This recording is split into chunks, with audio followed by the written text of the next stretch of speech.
God, no. It's pretty much this.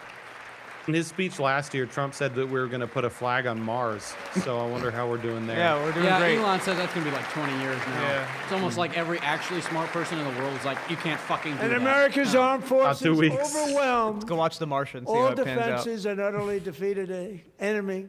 Good fighters. Look at his lean. To end the reign. Look at his lean. Nicholas Maduro. He's a to face some I've had whiskey angle and I is can that? speak more eloquently than this guy. What angle is that? He's like a 75-degree angle right now on that podium.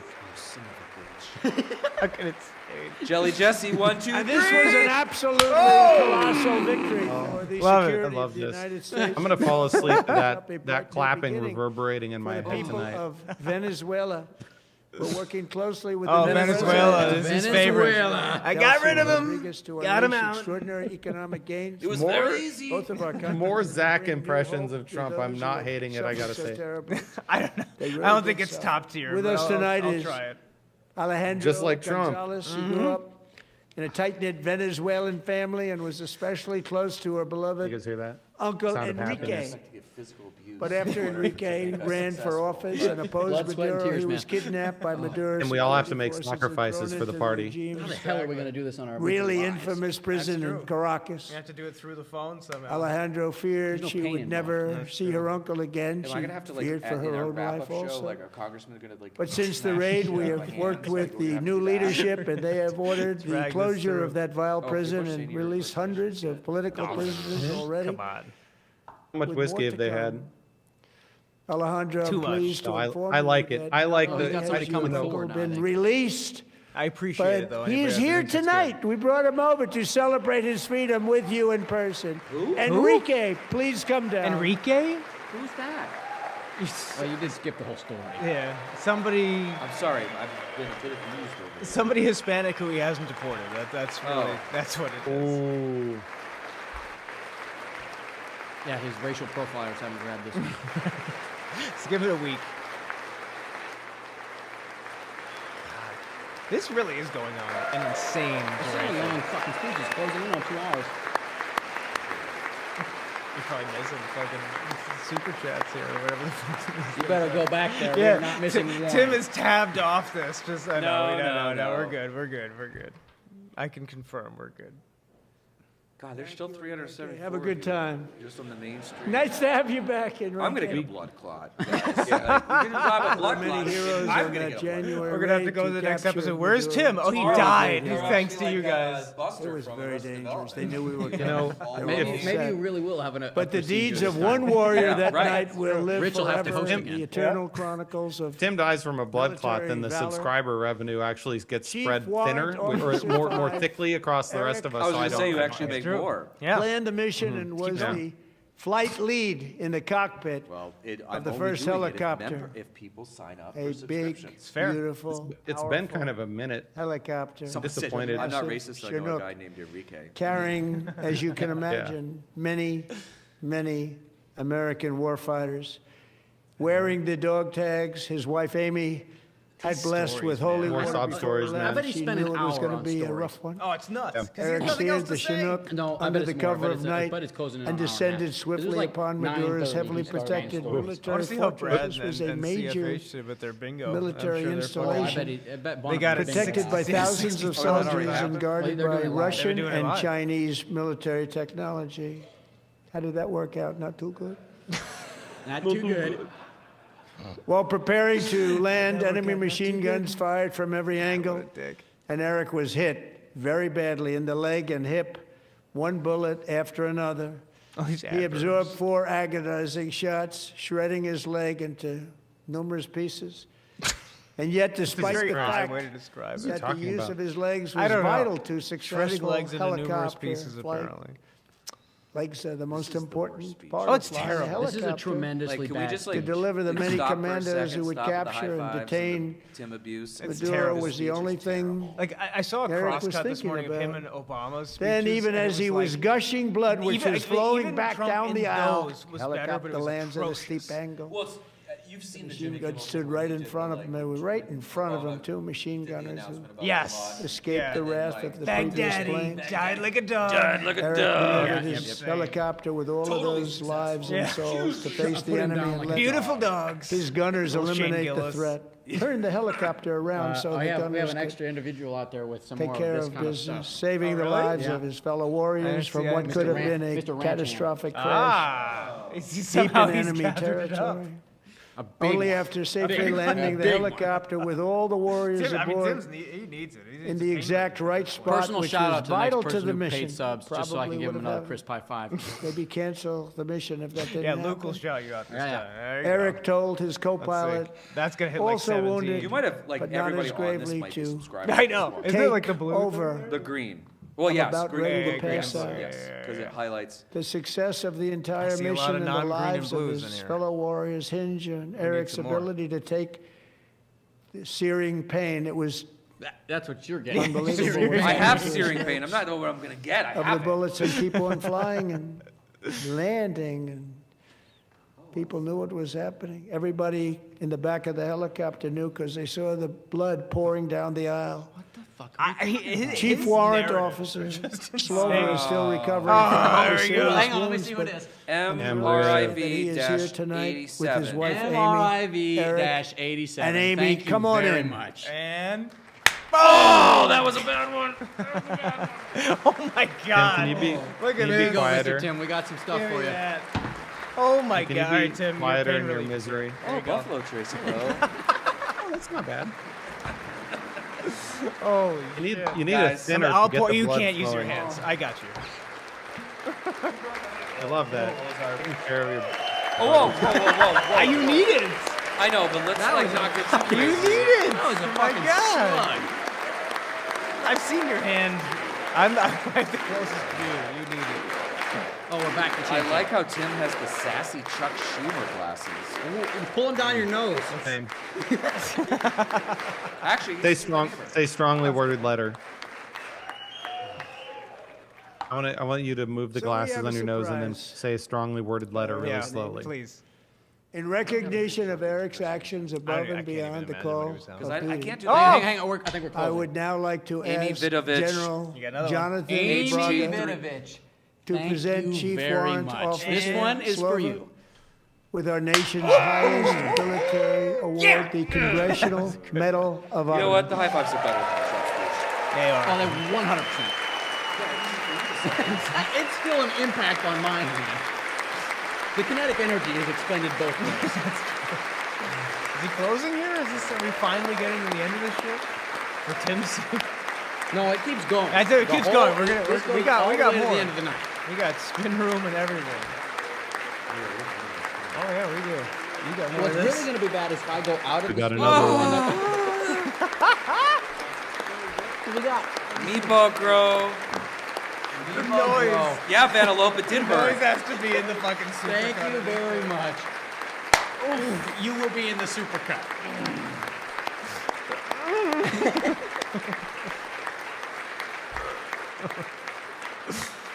Thank you for your God.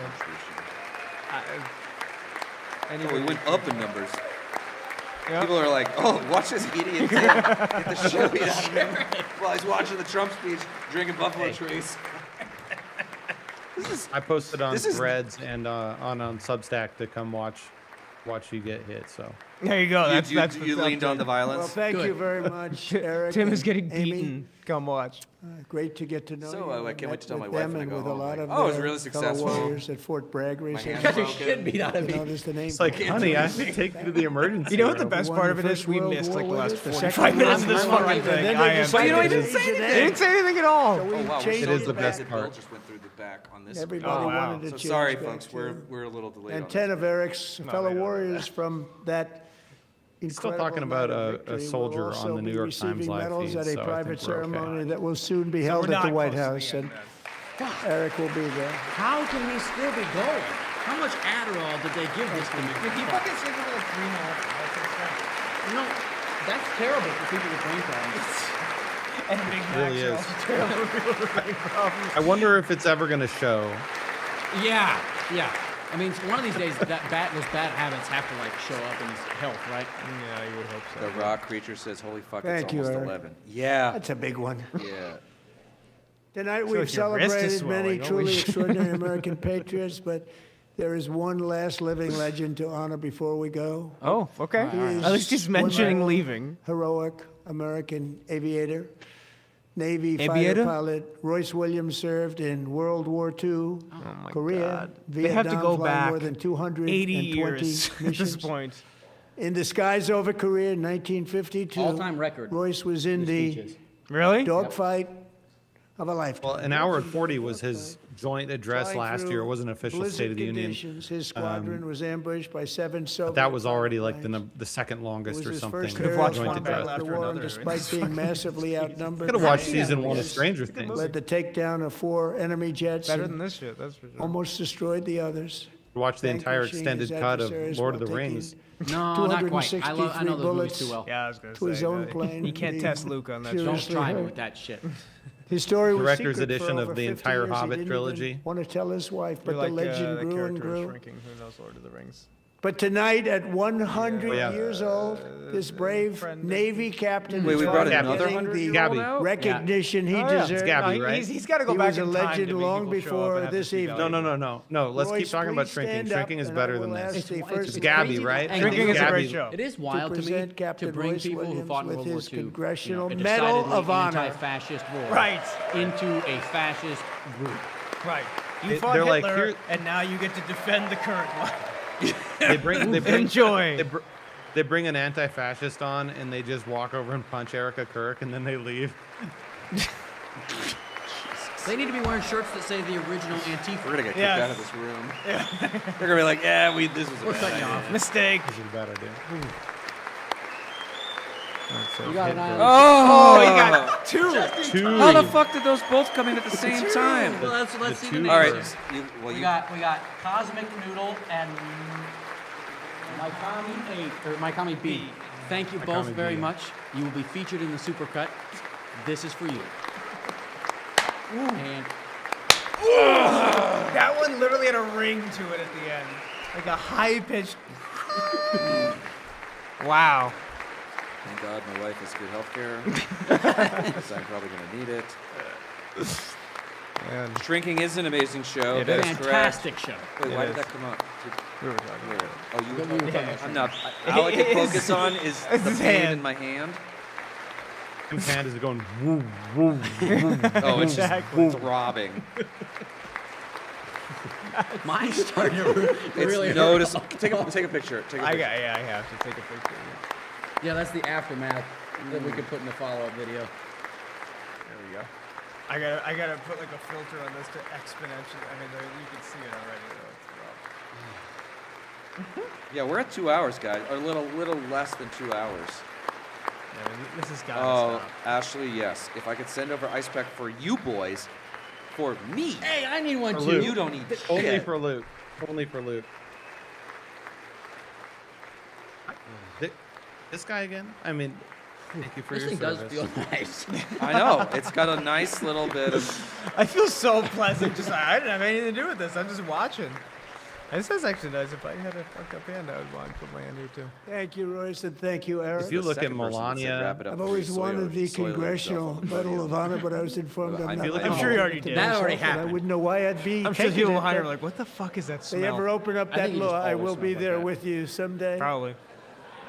if you look at You know, that's Melania our and highest, Barron when they cut to the congressional audience, That's a big thing, and they look it's an honor to be in so the same beyond room with He you. did despondent mention right around. now. Both People are very asking. much, He did. Eric. Thank you. Yeah, he didn't want to talk too much about it because he's about to fucking. go He's and literally debate like talking for 2 hours. He said it. absolutely Nothing. Nothing. Oh. There's been more substance in the high fives. Thank you, the raw creature. The raw creature. May Let's God make this one bless raw. you. Let's see. Thank you. That actually might have been the worst one. 250 Sounds years is a That one was long raw time for in the you. life of a nation. Why But did in we another come up sense, with it's this? really a mere moment. I'm subbing for the Yeah. love of Tim's Holy pandering. shit.